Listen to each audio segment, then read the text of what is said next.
Como é bom estar aqui nessa noite. E eu quero parabenizar você que veio aqui hoje. Quero que você saiba o passo importante que você deu de estar vindo aqui hoje. Pode parecer simples, mas você deu um passo de fé muito grande. Então eu quero te parabenizar, porque estar aqui é demonstrar uma fé muito grande. É demonstrar que nós reconhecemos a soberania do nosso Deus e o quanto nós somos desesperadamente dependente dele. O que eu quero dizer nessa noite é: você já demonstrou um passo de fé muito grande. E entendendo essa mensagem de hoje, eu quero dizer que você, independente do problema que você entrou aqui nessa noite, se é alguma enfermidade física ou na alma, mas entendendo a mensagem, você pode sair daqui curado nesta noite. Eu nem preciso terminar a mensagem, no meio da mensagem, no início da mensagem, mas se você entendendo, você pode sair daqui com um milagre muito grande na sua vida, porque Deus está aqui neste lugar. Então aqui há uma concordância muito grande. A nossa fé, nós entendemos a palavra, é a vontade de Deus operar e confirmar a mensagem dele. Ou seja, não tem nada que nos impeça de receber o milagre nessa noite. Nós estamos totalmente aptos para receber o melhor de Deus. Na verdade, não receber, mas se apropriar, porque a palavra diz que Ele já nos abençoou. Então fique com essa palavra, entenda e receba o teu milagre. Amém? Em Salmos 133, no verso 3. Se eu puder dar um título para esta mensagem, seria o Evangelho da Glória de Cristo. Em Salmos 133, 3, diz assim: é como o orvalho do Hermon, quando desce sobre os montes de Sião. Ali o Senhor concede a bênção da vida para sempre. Irmãos, quando nós pegamos o Salmo 133, no verso 1, ali ele está dizendo: quão bom e quão suave que os irmãos vivam em união. A partir disso, ele usa 2 versos para explicar o quão bom é que os irmãos vivam em união. No entanto, se ele usou o verso 2 e o verso 3 para fazer essa analogia, significa que o verso 2 e o verso 3 é muito importante. O verso 2 e o verso 3 é poderoso. O que é o orvalho? Nós podemos entender o orvalho como símbolo do Santo Espírito de Deus. E o Monte Hermon, o que é o Monte Hermon? O Monte Hermon, ele é uma montanha que vive congelada. E quando o orvalho desce até essa montanha começa a se tornar em água. E essa água, ela escoa para o Rio Jordão, que é a principal fonte de água potável de Israel. Ou seja, quando o Espírito desce, não só aquele monte recebe, mas o que está em volta do monte também é abençoado. Essa é a nossa vida no Espírito, porque nós não somos o fim da bênção, nós somos o meio, que ela chega, nos abençoa, e a partir disso, através das nossas vidas, as outras pessoas são abençoadas. porque nós somos apenas, unicamente, um instrumento de Deus. E quando a unção desce, ela transforma não só a nossa vida, mas de todos. Porque através dessa unção, desse poder, esta unção é este poder que nos torna de fato testemunha de Cristo. E agora, o que nos fez ter o direito legal de ter o Espírito em nós? O que nos deu toda a autoridade, o que nos tornou apto para receber tamanho poder em nós? A obra de Cristo. É por isso que o Evangelho, ele fala da glória de Cristo. Em 2 Coríntios 4:4 diz assim: o Deus desta era cegou o entendimento dos descrentes, para que não veja a luz do Evangelho da glória de Cristo. Olha, para que não vejam a luz do Evangelho da glória de Cristo. Se nós fazermos uma pergunta para esta frase, o Evangelho da glória de Cristo, do que isto fala? Da glória de Cristo. E é necessário que nós pregamos esta mensagem, porque a Bíblia diz que o entendimento deles que não aceitaram a Cristo estão bloqueados, estão fechados. Mesmo esta glória em nós, por nós não levarmos a mensagem de Cristo, por nós não levarmos a mensagem do reino de Deus, que é a mensagem que Jesus trouxe. Nos 4 evangelhos nós vemos Cristo anunciando esta mensagem. Ele estava num lugar, ele realizava os milagres e depois ele dizia, as pessoas pediam, mestre, fica aqui mais um pouco, é muito bom ter o Senhor aqui. Mas ele dizia, eu não posso ficar aqui, porque eu preciso ir para outros lugares anunciar as boas novas do reino de Deus. Esta é a glória de Cristo.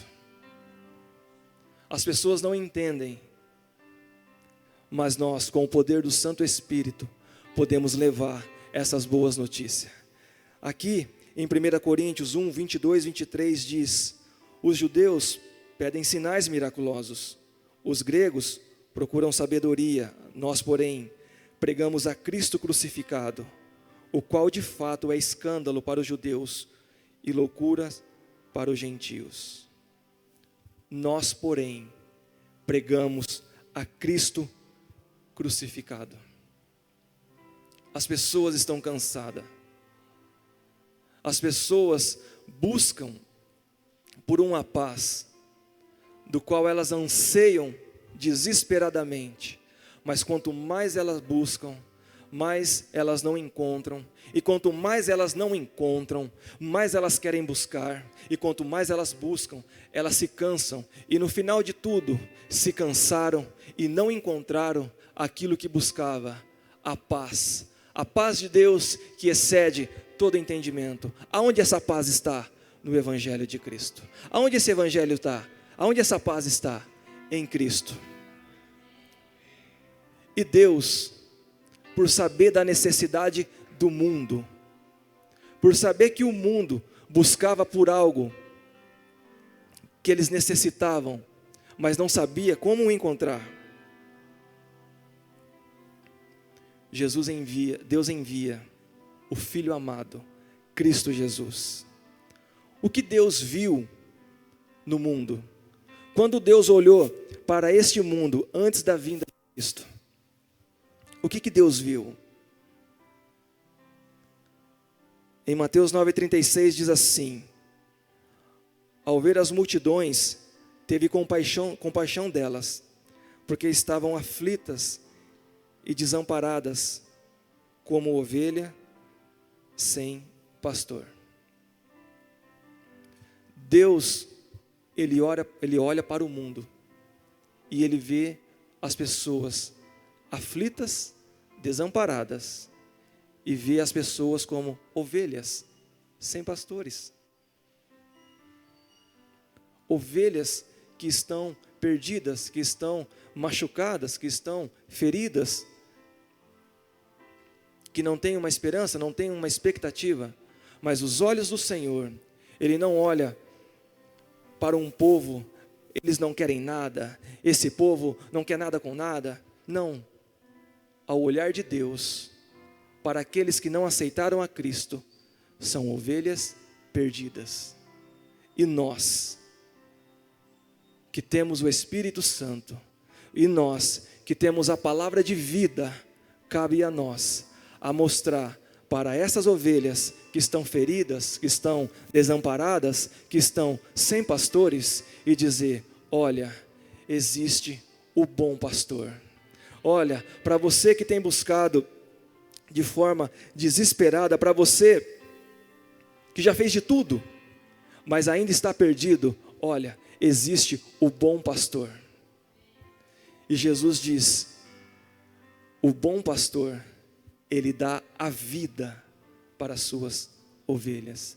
Jesus não apenas é o bom pastor, mas ele vai além, dizendo: olha, eu sou o bom pastor, e mais do que isso, eu entrego a minha vida, para que através da minha morte, a vida encontre vocês.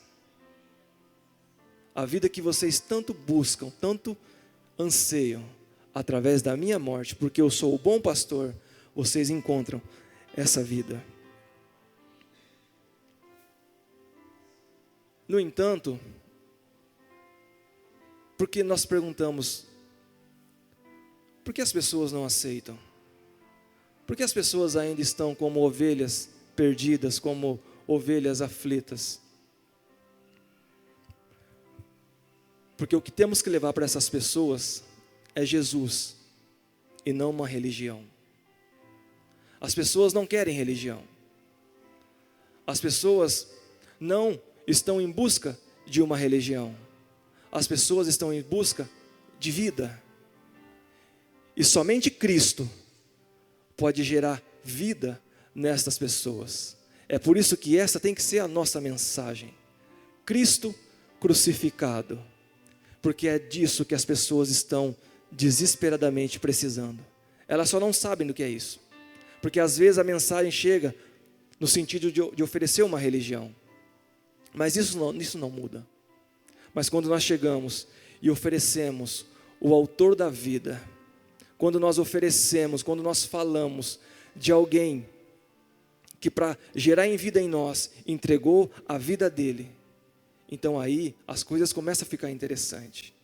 E as pessoas se perguntam: mas o que eu tenho que fazer? O que eu tenho que pagar para que eu receba isso que eu tenho buscado há tanto tempo? Já me custou tanto buscar por algo que eu não encontrei, e agora você está dizendo, está me oferecendo, está falando de algo que pode mudar a minha vida? Quanto isso custa? Bom, em Romanos 8,32 diz: aquele que não poupou o seu próprio filho, mas o entregou por todos nós, como não nos dará juntamente com ele e de graça todas as coisas? A obra de Cristo, ela é tão perfeita, o sangue de Cristo é tão precioso, que Ele providenciou tudo para nós, de forma gratuita. Não há um preço, porque nós não temos condições de pagar esse preço, o preço justo exigido por Deus, nós não temos essa condição, mas Cristo tem, porque Ele é um Deus perfeito, Ele é um Deus poderoso. E quando nós o recebemos como nosso único e suficiente Salvador, a vida de Cristo em nós nos dá o direito de tudo o que Ele conquistou por nós. Porque a partir desse momento, não é mais a nossa vida.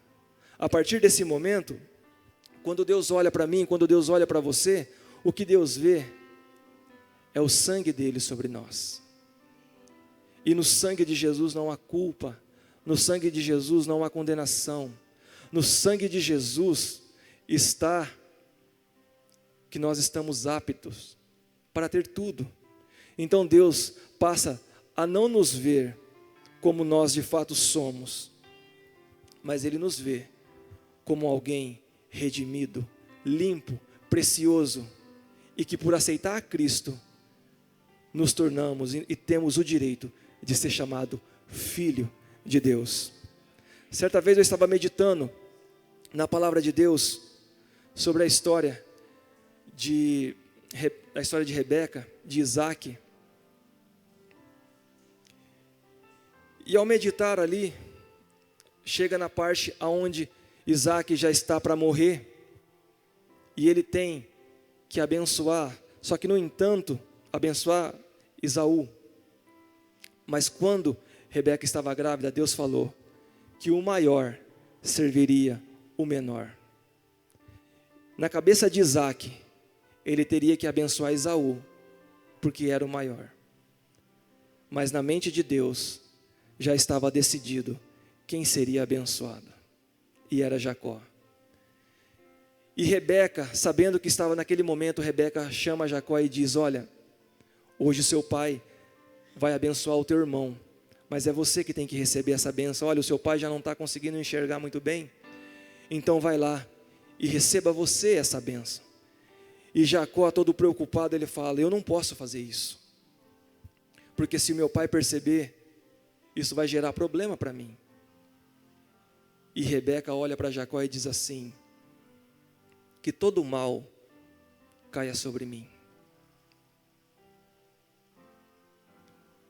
E quando eu cheguei nesse ponto, o Santo Espírito de Deus me fez lembrar de algo, de alguém que para nos abençoar, tomou sobre si todo o nosso mal, todo o nosso pecado, toda a nossa enfermidade. Mas Jacó não estava confiante naquilo, e ele diz: olha, mas há uma diferença entre o meu irmão e eu.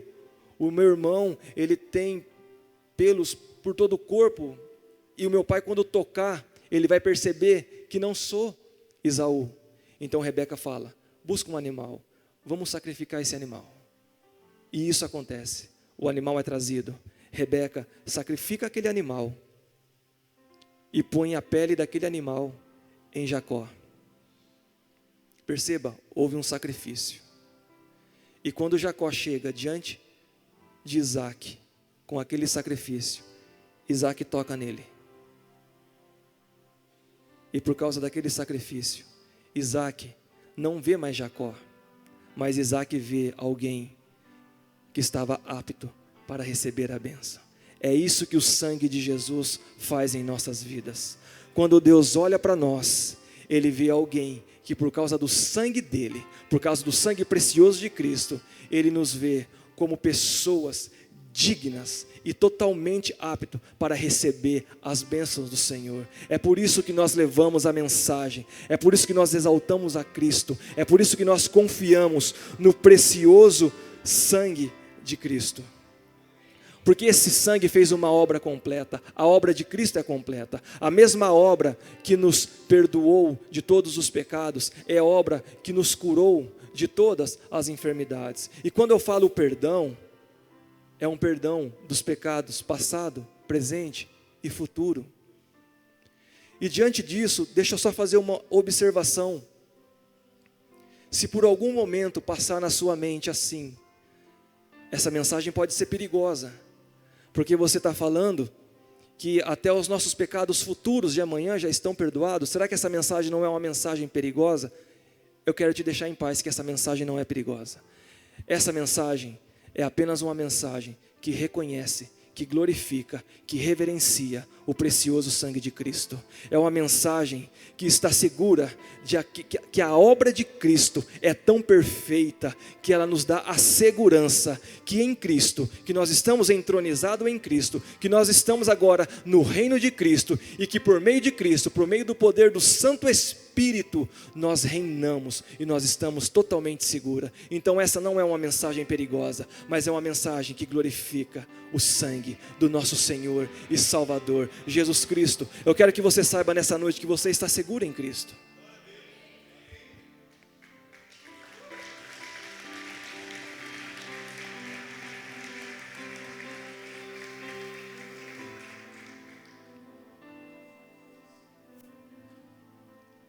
Esse é o amor que nos constrange.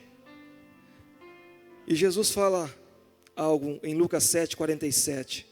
Jesus diz, portanto, Lucas 7,47, portanto eu lhe digo, os muitos pecados dela foram perdoados, porque ela amou muito, mas aquele a quem pouco foi perdoado, pouco ama.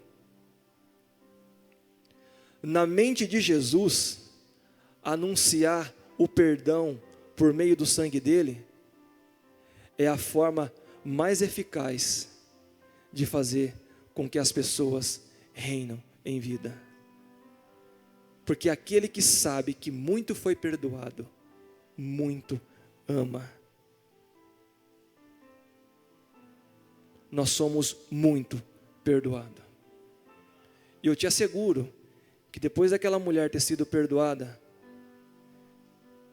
eu acredito de todo o meu coração que não passou na mente dela, agora eu estou perdoado, eu vou voltar para a minha antiga vida. Não.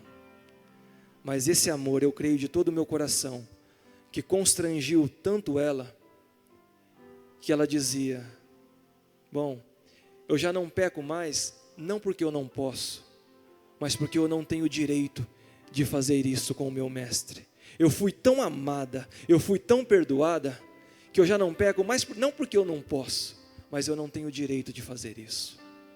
O amor de Cristo, o olhar que não condena, o olhar que não julga, o olhar que quando o filho volta, ele não pergunta, onde você esteve, por onde você andou? Não, mas é o Cristo que abraça e faz uma festa, sem questionar nada. É este o amor que nos constrange, o amor que não exige nada em troca, é o amor que deseja apenas que nós nos permitamos ser amado por Ele, e isso basta. Esse é o arrependimento. Permita que Deus te ame, permita que o bom pastor encontre uma ovelha perdida. Ele não vai perguntar para você por que você fez isso, ele não vai perguntar para você por onde você andou, mas ele vai te colocar no ombro, vai voltar para o lugar onde é o teu lugar, que é o reino de Cristo, e junto com os santos vão fazer uma festa dizendo, eu encontrei a minha ovelha, eu sabia que eu ia encontrar ela. Meu Deus. Romanos 2,4 diz assim, ou será que você despreza as riquezas da sua bondade, tolerância e paciência, não reconhecendo que a bondade de Deus é que nos leva ao arrependimento? É a bondade de Deus que nos leva ao arrependimento. Não é a ira, não é o castigo, é a bondade. É a bondade de Deus que destrói todas as nossas defesas. Às vezes estamos machucados e queremos distância, mas este amor que não julga, que não condena, esse amor quebra as nossas defesas, e esse amor nos atrai para a presença dEle. É tão importante essa mensagem, é tão importante você entender, é tão importante com que eu entenda que o sangue de Cristo é tão precioso, porque faça uma análise. Eu conheço você daqui, mas eu não sei a sua vida no seu íntimo. Mas se você tem passado por alguma dificuldade na sua vida, se em alguma área você tem tido alguma dificuldade, analise se nessa área você não está se culpando. Perceba as suas fragilidades. Se você tem passado por fragilidade, se você tem passado por dificuldade, perceba se nessa área você não tem se culpado. Porque a partir do momento que você não se culpar e que você entendeu o quão precioso é o sangue de Cristo, as fragilidades, as dificuldades não vão mais reinar, e você passa a reinar. Aqueles que recebem a abundante graça e o dom da justiça reinarão em vida. A abundante graça, dom da justiça, não é prêmio da justiça, é dom da justiça. Quando você deixar de se condenar, quando você deixar de se culpar, todas as suas fragilidades perderão a força e você reinará. É por isso que Jesus vinha dizendo: o reino de Deus está próximo, o reino de Deus está próximo. E depois ele diz: o reino de Deus está entre vocês. Porque Jesus sabia que depois da morte dele, o Santo Espírito desceria, e Deus, através de nós, reina nessa vida. Para que você acredite no que eu estou dizendo sobre culpa, sobre condenação, Hebreus 9:14. Especialmente esse versículo eu peguei da King James atualizada. Hebreus 9:14 diz assim: quanto mais o sangue de Cristo, que mediante o Espírito eterno se ofereceu de forma imaculada a Deus, purificará completamente a nossa consciência de comportamento que nos conduzem à morte, para que sirvamos o Deus vivo. Você está entendendo porque não deve ter condenação e culpa na sua consciência? Quando nós deixamos de nos culpar, quando nós não mais nos condenamos, nós estamos dando o valor devido à obra de Cristo. Nós estamos dizendo: Senhor, a tua obra é perfeita. Sem a tua obra, Senhor, de fato eu estaria perdido. Mas eu vivo agora a partir da tua obra. Eu vivo agora seguro e coberto com este precioso. Jesus conta uma parábola em Mateus 22, 8-13, e diz assim: então disse a seus servos: o banquete de casamento está pronto, mas os meus convidados não eram dignos. Vão às esquinas e convidem para o banquete todos o que vocês encontrarem. Então os servos saíram para as ruas, reuniram todas as pessoas que puderam encontrar. Perceba aqui um detalhe: gente boa e gente má. E a sala do banquete do casamento ficou cheia de convidados. Mas quando o rei entrou para ver os convidados, notou ali que um homem não estava usando veste nupcial.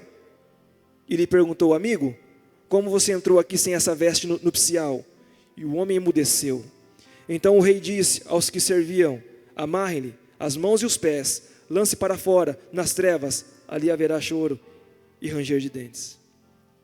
Agora tem uma observação para fazer nesse ponto, nessa parábola. Pessoas boas e pessoas más foram convidadas para essa festa. O homem que saiu da festa, ele saiu porque ele se comportou mal?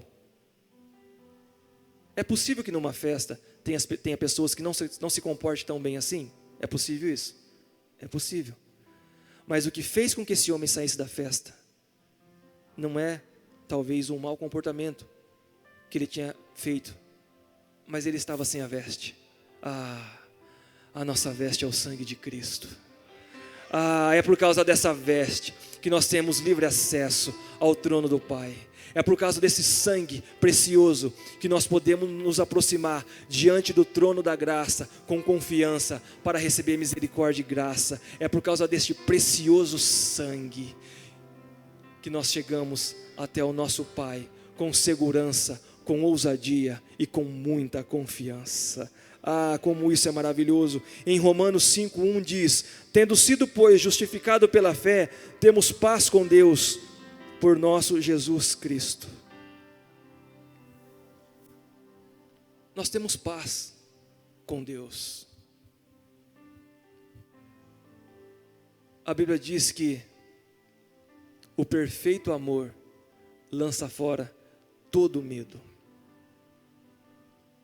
E se em algumas áreas nós temos medos, então existe uma insegurança em relação ao amor de Deus, em relação ao perdão de Deus. Porque quando nós temos certeza do amor e do perdão, não sentimos mais medo. Porque nós estamos cobertos com este sangue. E quando eu trago essa mensagem, é para te encorajar. Porque eu acredito de todo o meu coração, que quanto mais nós sabemos do quão seguro nós estamos, mas nós reinamos em vida. Quanto mais nós sabemos que nós estamos entronizados, quanto mais nós sabemos que a nossa vida está escondida com Cristo em Deus, mais o medo, ele é aniquilado. Aleluia. Em Efésios diz, o que este sangue, o que a obra de Cristo nos proporcionou. Bendito, Efésios 1:3, bendito seja o Deus e Pai de nosso Senhor Jesus Cristo, que nos abençoou com todas as bênçãos espirituais nas regiões celestiais em Cristo. Agora, a Bíblia diz que o Espírito Santo em nós é a garantia de todas as bênçãos. Por isso, nós temos a certeza que a bênção que nós temos, veja, Jesus nos limpou com o teu sangue. Bom, isso já é algo maravilhoso. Estamos limpos pelo sangue. Mas Jesus não apenas nos limpa, mas Ele diz, agora eu vou enviar o Santo Espírito, para que vocês não estejam apenas limpos, mas que todas as minhas bênçãos alcancem vocês. Porque estar limpo diante de Deus já é maravilhoso, mas estar limpo e desfrutar de tudo aquilo que Cristo conquistou, isso é só um amor ágape, isso é só um amor incondicional que pode fazer por nós. E isso foi feito por meio do nosso Senhor e Salvador, Jesus Cristo. É por isso que diz lá no Salmo que a gente leu no início, é como o orvalho que desce. O Espírito Santo nos dá o direito de todas as bênçãos. Tudo que você precisa. Quando nós entendermos tudo que nós somos e tudo que nós temos em Cristo, nós vamos apenas com a nossa palavra declarar, e assim acontecerá. Porque foi assim que Deus criou tudo isso, todo o universo, divisão entre noite e dia, divisão entre céu e terra, divisão entre água limpa, água doce, limite, foi apenas com uma palavra. E quando nós entendemos tudo que nós somos e tudo que nós temos, eu acho que essa é a oração principal que nós deveríamos fazer. Senhor, mostra para mim tudo que eu sou e tudo que eu tenho em Ti. Porque foi para isso que Deus nos criou, para reinar. Certa vez eu estava lendo Gênesis, e quando a gente está lendo Gênesis 1:26, diz assim, então disse Deus, façamos o homem à nossa imagem, conforme a nossa semelhança, domine ele sobre os peixes do mar, sobre as aves do céu, sobre os animais grandes de toda a terra, e sobre todos os pequenos animais que se movem rente ao chão. Quando eu estava lendo isso, eu perguntei, Senhor, o Senhor nos deu autoridade, domínio sobre tudo aqui nesta terra, mas veio uma pergunta, e Deus não me respondeu na hora, mas depois Ele me respondeu, e a minha pergunta foi, Senhor, por que aqui nesse momento, o Senhor não nos deu também autoridade sobre o diabo? E essa pergunta ficou por alguns dias no meu coração. Por que aqui quando Deus criou o homem e deu autoridade, Ele não deu autoridade sobre o diabo? E até aquele momento nós não tínhamos autoridade sobre o diabo. E depois Deus me trouxe uma resposta. O homem sem o Espírito Santo, ele é um homem natural. Então ele só pode dominar sobre as coisas naturais. E o que Deus trouxe ao meu coração e o que eu pude entender por meio do Santo Espírito a Bíblia diz assim, que o Cordeiro, ele foi morto desde a fundação do mundo. A Bíblia não diz que o Cordeiro foi morto após Adão pecar. Não, diz que o Cordeiro foi morto desde a fundação do mundo.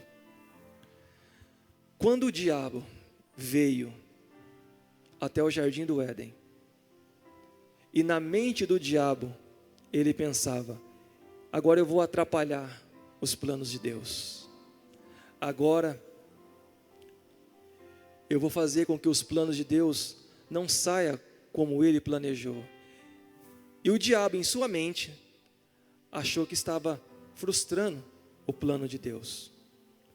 Mas quando o diabo entra na história para tentar Adão e Eva, naquele momento, naquele exato momento, o diabo estava caindo no mais perfeito plano de Deus. Porque a partir daquilo, a partir da queda do homem, o Cordeiro já estava morto. E o Cordeiro viria. E o Cordeiro ressuscitaria. E após isso, o Santo Espírito desceria sobre nós.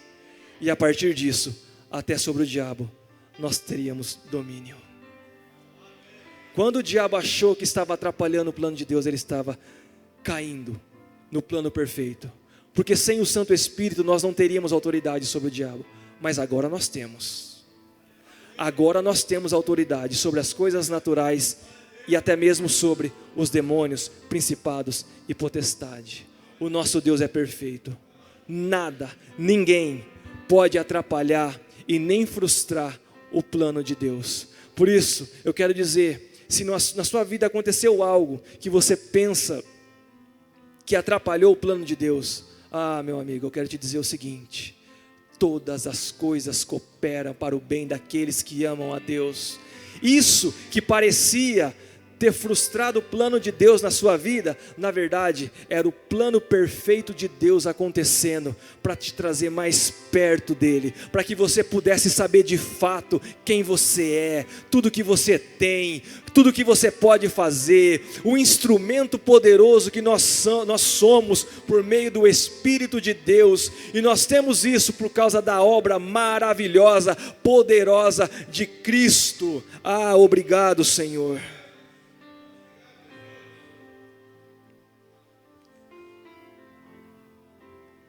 O que é o poder do Espírito em nós? Bom, Efésios dá uma explicação muito poderosa sobre esse poder. Ele diz em Efésios 1, 19 e 20: e a incomparável grandeza do seu poder para conosco, os que cremos, conforme a atuação da sua poderosa força. Esse poder, ele exerceu em Cristo, ressuscitando-o dos mortos, e fazendo assentar à sua direita nas regiões celestiais. O poder que está na minha vida e está na sua vida é o poder que fez Cristo ressuscitar dos mortos. A Bíblia nos dá uma explicação muito grande para o tamanho, para a dimensão desse poder. Mas quando nós lemos os evangelhos, nós podemos ver algumas coisas sobre esse poder do Espírito Santo. E eu meditando na palavra, e quando nós olhamos para a vida de Jesus, nós vemos o poder, o que Jesus fez nessa terra. Só que quando eu estava lendo, o Espírito Santo ministrou algo no meu coração. E isso eu quero muito compartilhar com vocês. Porque quando nós olhamos para Jesus, eu já vou falar o que o Espírito Santo disse ao meu coração. Mas quando nós olhamos para Jesus, nós vemos alguém que não pecou, que não cometeu pecado, que não conheceu o pecado, que não havia pecado nele. Ou seja, de qualquer maneira Jesus não pecou. E aí nós vemos Jesus operando com todo o poder. E aí nós pensamos em algum momento, porque quando Jesus operava, a Bíblia sempre diz que imediatamente, por exemplo, o leproso, Senhor, se tu quiseres, tu podes me curar. E Jesus fez uma oração muito longa naquele momento, dizendo, quero. E ele foi curado imediatamente. E aí pode vir na nossa mente, mas porque Jesus, ele não cometeu pecado. E isso pode nos atrapalhar, porque nós erramos e nós falhamos. E aí eu volto no sangue de Cristo. Porque este sangue, mesmo que nós erramos, mesmo que nós falhamos, este sangue faz com que Deus olhe para nós, sem culpa, sem condenação, como se nós nunca tivéssemos errado. Mais uma vez, essa mensagem não é perigosa, mas é uma exaltação ao sangue de Cristo. E em relação ao poder de Jesus, o Espírito Santo disse, quando você vê Jesus operando, quando você vê Jesus realizando os milagres, é para você ver a minha ação em Jesus. Eu falei, uau, isso é muito forte, mas eu fiquei inseguro, falei, será que isso não é coisa da minha cabeça? E eu precisava de um verso para me dar segurança sobre isso. Em João 14:10 diz assim, você não crê que eu estou no Pai e que o Pai está em mim? As palavras que eu lhes digo não são apenas minhas, pelo contrário, o Pai que vive em mim está realizando a sua obra. Percebeu? O Pai que vive em mim está realizando as suas obras. Em Lucas 4:18 diz assim, Jesus dizendo, o Espírito do Senhor me ungiu e está sobre mim para pregar as boas novas. Eu falei, obrigado Senhor, é isso, porque isso agora nos dá confiança, para quando nós formos orarmos, e vier na nossa mente, mas você fez isso, e você falhou, eu lembro do sangue de Jesus, que me limpa, e que Deus me vê sem pecado. E quando ele diz, mas Jesus realizava aqueles milagres, então eu lembro que aquela era a ação do Espírito Santo, então eu me lembro que aquele mesmo Espírito agora está em mim também. Ou seja, eu sou limpo sem pecado e tenho o mesmo Espírito que operava em Cristo, esse mesmo Espírito está em sua vida, esse mesmo Espírito está em nossa vida, então nós podemos orar com confiança, com tranquilidade e com segurança, que o milagre vai acontecer, porque Jesus diz, não sou eu, mas o Pai que vive em mim, que realiza as suas obras. Meu amigo, é só você orar, você não vai realizar a obra, porque quem realiza é o Pai que está em nós, o eterno, o maravilhoso, o Santo Espírito de Deus.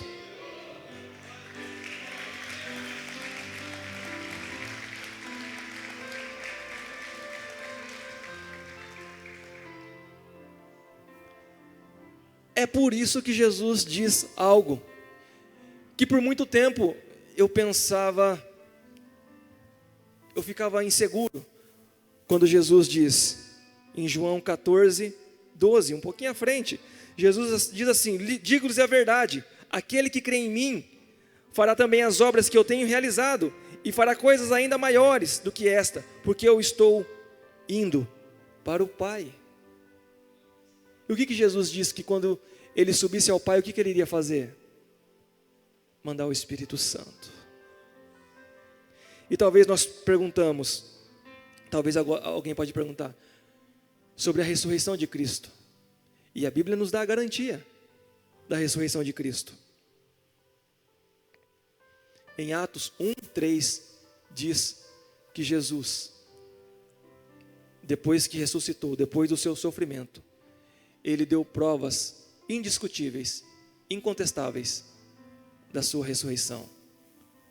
Ou seja, nós sabemos que Cristo ressuscitou, e a partir disso, ele foi ao Pai, e ele diz assim, em Atos 1:8, mas receberão poder, quando o Espírito Santo descer sobre vocês, e serão minhas testemunhas, em Jerusalém, em toda a Judéia, Samaria, e até os confins da terra.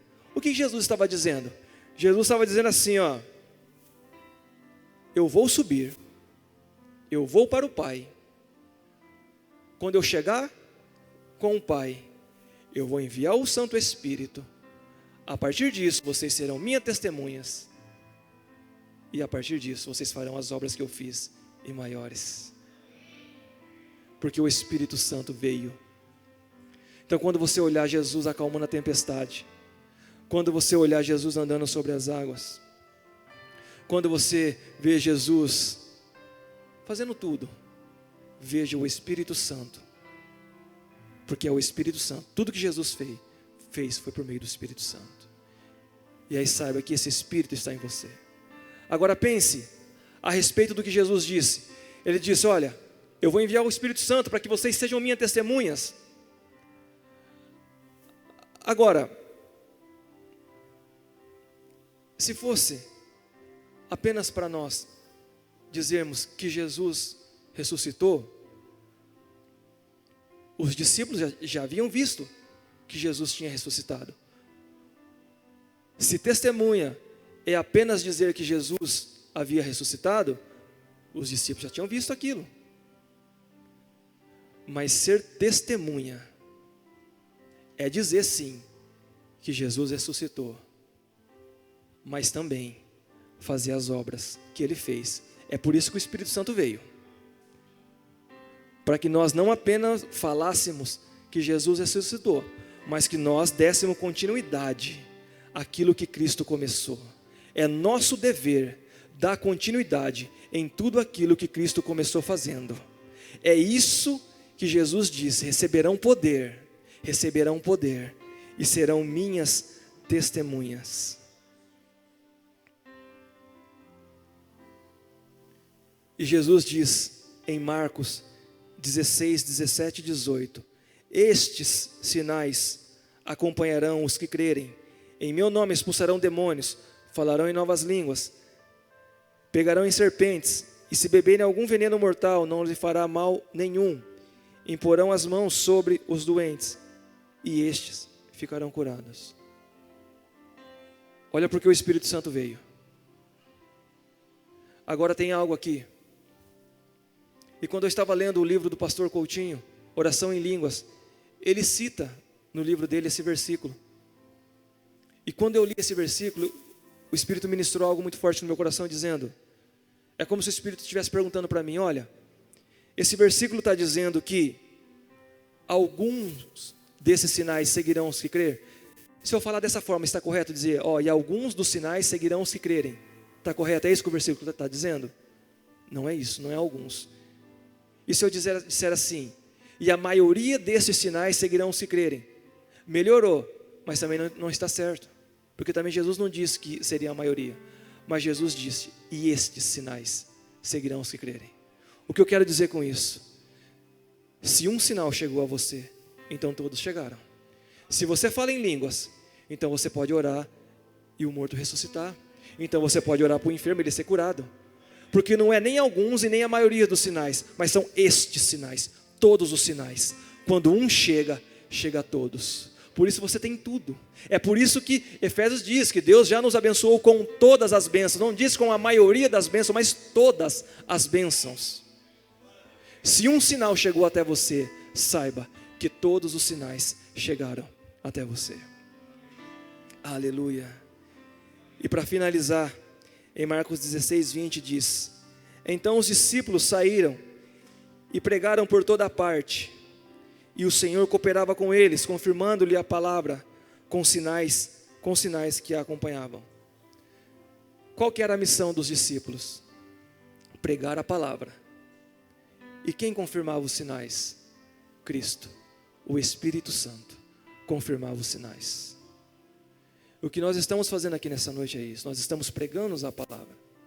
E nós temos a garantia que ao pregar Cristo, que ao pregar o reino de Deus, o próprio Espírito garante que Ele confirmará esta mensagem. É esta a nossa confiança. É esta a minha confiança. Porque está escrito. Então, pregue a palavra. Pregue a palavra. Porque o próprio Deus se encarrega de confirmar a nossa mensagem. Amém, queridos? Se coloquem em pé nessa noite.